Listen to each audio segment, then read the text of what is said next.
നമസ്കാരം. ഈ മാസം ആദ്യം തന്നെ ആസാം മുഖ്യമന്ത്രി ഹിമന്ത ബിശ്വ ശർമ്മ പറഞ്ഞൊരു പ്രധാനപ്പെട്ട കാര്യമുണ്ട്. നരേന്ദ്രമോദി നാഷണൽ ഹൈവേയിൽ യുദ്ധവിമാനത്തിൽ വന്ന് ഇറങ്ങുമെന്ന്.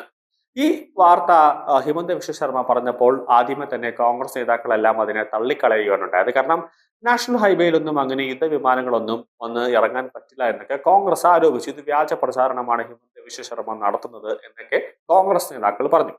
പക്ഷേ ഇത് കോൺഗ്രസ് ഭരിക്കുന്ന സർക്കാരല്ല, നരേന്ദ്രമോദി സർക്കാരാണ് എന്ന കാര്യം കോൺഗ്രസിലെ രാഹുൽ ഗാന്ധിയും അടക്കമുള്ളവർ, കെ.സി. വേണുഗോപാൽ അടക്കമുള്ളവർ മറന്നുപോയി. കാരണം നരേന്ദ്രമോദി സർക്കാർ നാഷണൽ ഹൈവേ നിർമ്മിക്കുന്ന സമയത്ത് തന്നെ അവർ എയർ സ്ട്രിപ്പും കൂടെ അതിൽ നിർമ്മിക്കുന്നുണ്ട്. അതായത് ഏതെങ്കിലും ഒരു പ്രത്യേക സാഹചര്യത്തിൽ അല്ലെങ്കിൽ ഒരു പ്രത്യേക സന്ദർഭങ്ങളിൽ യുദ്ധവിമാനങ്ങളോ അല്ലെങ്കിൽ മറ്റു വിമാനങ്ങളോ ഒന്ന് ലാൻഡ് ചെയ്യേണ്ടി വന്നു കഴിഞ്ഞാൽ അതായത് എമർജൻസി ലാൻഡിംഗ് വന്നു കഴിഞ്ഞാൽ നമുക്ക് എയർ സ്ട്രിപ്പിലേക്ക് കൊണ്ട് ഇറക്കാം. എല്ലായ്പ്പോഴും കൊണ്ടിറക്കണമെന്നില്ല. എന്തെങ്കിലും ഒരു അടിയന്തര അവസ്ഥ അല്ലെങ്കിൽ ഒരു എമർജൻസി ലാൻഡിംഗ് വന്നു കഴിഞ്ഞാൽ നമുക്ക് നാഷണൽ ഹൈവേയിലെ എയർ സ്ട്രിപ്പിലേക്ക് യുദ്ധവിമാനങ്ങളോ അല്ലെങ്കിൽ മറ്റു വിമാനങ്ങളോ കൊണ്ട് ഇറക്കാനുള്ള ഒരു സജ്ജീകരണമാണ് ഇപ്പോൾ രാജ്യത്തെ എല്ലാ നാഷണൽ ഹൈവേകളിലും, പ്രധാനപ്പെട്ട നാഷണൽ ഹൈവേകളിലടക്കം നരേന്ദ്രമോദി സർക്കാർ ഒരു നിർണായകമായ ഒരു നിർമ്മാണം അവിടെ നടത്തിയിരിക്കുന്നത്. ഇപ്പോൾ യുദ്ധം വരുന്ന സമയത്ത് പോലും നമ്മുടെ സാധാരണ ബേസ് ക്യാമ്പിൽ നിന്നടക്കം യുദ്ധവിമാനങ്ങളെല്ലാം പോകുന്ന സമയത്ത് അല്ലെങ്കിൽ ആ ബേസ് ക്യാമ്പിലടക്കം എന്തെങ്കിലും തരത്തിൽ ഒരു പ്രശ്നം വന്ന് ബേസ് ക്യാമ്പ് തകർന്നു പോയി വിമാനം അവിടെ ടേക്ക് ഓഫ് ചെയ്യാൻ പറ്റാത്തൊരു സന്ദർഭം വന്നു കഴിഞ്ഞാൽ നമുക്ക് എയർ സ്ട്രിപ്പിന്റെ സഹായത്തോടു കൂടി വിമാനം ടേക്ക് ഓഫ് ചെയ്യാനും വിമാനം കൊണ്ട് ലാൻഡ് ചെയ്യാനും സാധിക്കുമെന്നതാണ് പ്രധാനപ്പെട്ട കാര്യം. അതുകൊണ്ട് തന്നെയാണ് ഇന്ന് ഫെബ്രുവരി 14 വാലന്റൈൻസ് ദിനത്തിന്റെ അന്ന് നരേന്ദ്രമോദി ചൈനയും അതോടൊപ്പം തന്നെ പാകിസ്ഥാനെയും ഒന്നടക്കം ഞെട്ടിച്ചുകൊണ്ടൊരു നിർണായകമായ ഒരു നീക്കം നടത്തിയിരിക്കുകയാണ്. അതായത് അതിർത്തിയിൽ ശത്രു രാജ്യങ്ങളുടെ ഉറക്കം കെടുത്തുന്ന സൈനിക മുന്നേറ്റത്തിനാണ് നരേന്ദ്രമോദി സർക്കാർ ഇന്ന് സാക്ഷ്യം കുറിച്ചത്.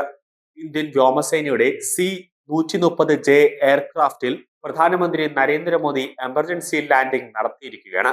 വടക്ക് കിഴക്കൻ മേഖലയിലെ ആദ്യത്തെ എമർജൻസി ലാൻഡിംഗ് സൗകര്യം ഉദ്ഘാടനം ചെയ്തുകൊണ്ടായിരുന്നു മൊറാനിൽ പ്രധാനമന്ത്രിയുടെ ലാൻഡിംഗ് നടന്നത്. വടക്ക് കിഴക്കൻ മേഖലയിലെ കണക്ടിവിറ്റിയും അതോടൊപ്പം തന്നെ വികസനവും ശക്തിപ്പെടുത്തുക എന്ന ലക്ഷ്യത്തോടെയും അടിസ്ഥാന സൗകര്യ പദ്ധതികളുടെ ഉദ്ഘാടനവും ഉൾപ്പെടെയുള്ള ഉന്നത പരിപാടികൾക്കായാണ് പ്രധാനമന്ത്രി ആസാമിൽ എത്തിയത്. ചബുവ വ്യോമത്താവളത്തിൽ നിന്ന് C-130J എയർക്രാഫ്റ്റിൽ പറന്നുയർന്ന മൊറാൻ ബൈപ്പാസിലൂടെ നാഷണൽ ഹൈവേ 127 വഴി ELF-ൽ വന്നിറങ്ങി. 40 മിനിറ്റ് നീണ്ട പറക്കലിലാണ് ഇവിടെ ഉണ്ടായിരുന്നത്. വടക്ക് കിഴക്കൻ ഇന്ത്യയിലെ ആദ്യ സംവിധാനമാണ് ഇത്തരത്തിലുള്ള എമർജൻസി ലാൻഡിംഗ് സൗകര്യം. ELF 40 ടൺ വരെ ഭാരമുള്ള യുദ്ധവിമാനങ്ങളും 74 ടൺ വരെ പരമാവധി ടേക്ക് ഓഫ് ഭാരമുള്ള വിമാനങ്ങളും കൈകാര്യം ചെയ്യാൻ ഇവിടെ പ്രാപ്തമാണ്. വരാനിരിക്കുന്ന തെരഞ്ഞെടുപ്പിന് മുന്നോടിയായി ഒരു ദിവസത്തെ സന്ദർശനത്തിനാണ് പ്രധാനമന്ത്രി ആസാമിൽ എത്തിയത്. ചമ്പുവ എയർഫീൽഡിൽ നിന്ന് എത്തിയ അദ്ദേഹം ദേശീയപാത 3 വിമാനം ലാൻഡ് ചെയ്തത്. യുദ്ധവിമാനങ്ങൾ, മറ്റ് വിമാനങ്ങൾ, ഹെലികോപ്റ്ററുകൾ എന്നിവ ഉൾപ്പെടുന്ന എയർ ഷോയ്ക്കും പ്രധാനമന്ത്രി സാക്ഷ്യം വഹിച്ചു. മൊറാൻ ബൈപ്പാസിൽ വ്യോമസേനയുടെ Sukhoi Su-30, MKI Dassault, Rafale എന്നിവ ഉൾപ്പെടെയുള്ള കരുത്തുറ്റ യുദ്ധവിമാനങ്ങൾ ഹൈവേയിൽ നിന്ന് ലാൻഡ് ചെയ്തു. അന്റോനോവ് AN-32 പോലുള്ള മറ്റ് വിമാനങ്ങളും പ്രദർശനത്തിന് ഉണ്ടായിരുന്നു. HAL ധ്രുവ് അഡ്വാൻസ്ഡ് ലൈറ്റ് ഹെലികോപ്റ്ററിന്റെ പ്രത്യേകത ഹെലി ബോൺ ഓപ്പറേഷനുകളും അതോടൊപ്പം തന്നെ മാനുഷിക സഹായം അതോടൊപ്പം തന്നെ ദുരന്ത നിവാരണ പ്രവർത്തനങ്ങളും പരിപാടിയിൽ പ്രദർശിപ്പിച്ചു.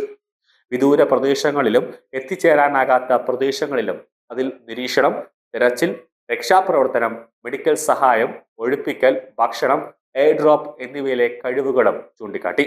മൊറാനിലെ ജാദിയാനിൽ 100 കോടി ചെലവിൽ നിർമ്മിച്ച 4.2 കിലോമീറ്റർ ദൈർഘ്യമുള്ള ഈ സംവിധാനം IAF യുദ്ധവിമാനങ്ങൾക്കും യാത്രാ വിമാനങ്ങൾക്കും തന്ത്രപരവും മൾട്ടി ഫങ്ഷണൽ റൺവേ ആയി പ്രവർത്തിക്കും.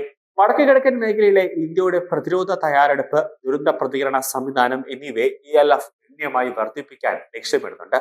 സൈനിക, സിവിൽ വിമാനങ്ങളുടെ ലാൻഡിംഗ്, ടേക്ക് ഓഫ് എന്നിവയെ പിന്തുണയ്ക്കുന്നതിനായി വ്യോമസേനയുമായി ഏകോപിച്ചാണ് ELF പ്രത്യേകമായി രൂപകൽപ്പന നാഷണൽ ഹൈവേകളിൽ ചെയ്തിട്ടുള്ളത്.